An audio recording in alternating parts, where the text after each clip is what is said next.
ISKCON bridge અકસ્માત કેસમાં charge frame આરોપી તથ્ય પટેલ અને તેના પિતા પ્રજ્ઞેશ પટેલ સામે ચાર્જ ફ્રેમ આરોપ ઘડાયા બાદ હવે કેસની થશે ટ્રાયલ શરૂ।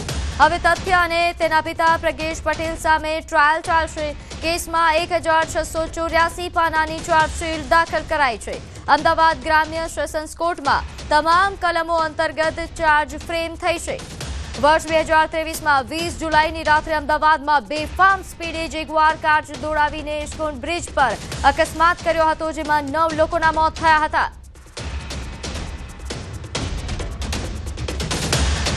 ઇસ્કોન બ્રિજ અકસ્માત કેસમાં હવે ચાર્જ ફ્રેમ આરોપી તથ્ય પટેલ અને તેના પિતા પ્રજ્ઞેશ પટેલ સામે ટ્રાયલ ચાલશે। સુપ્રીમ કોર્ટના આદેશ બાદ હવે આ ટ્રાયલ શરૂ થશે।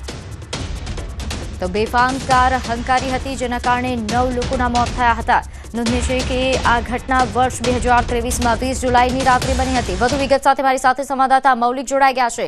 મૌલિક, આખરે તથ્ય અને તેના પિતા સામે ટ્રાયલ ચાલશે, શું વધુ વિગત?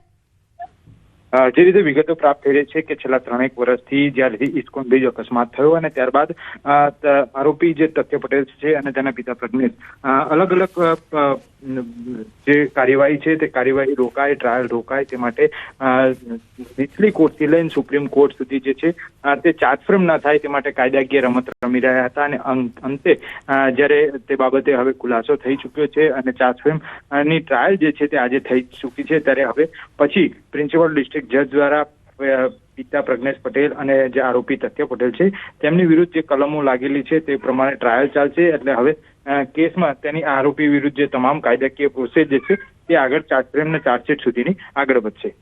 જી, આભાર માહિતી આપવા બદલ।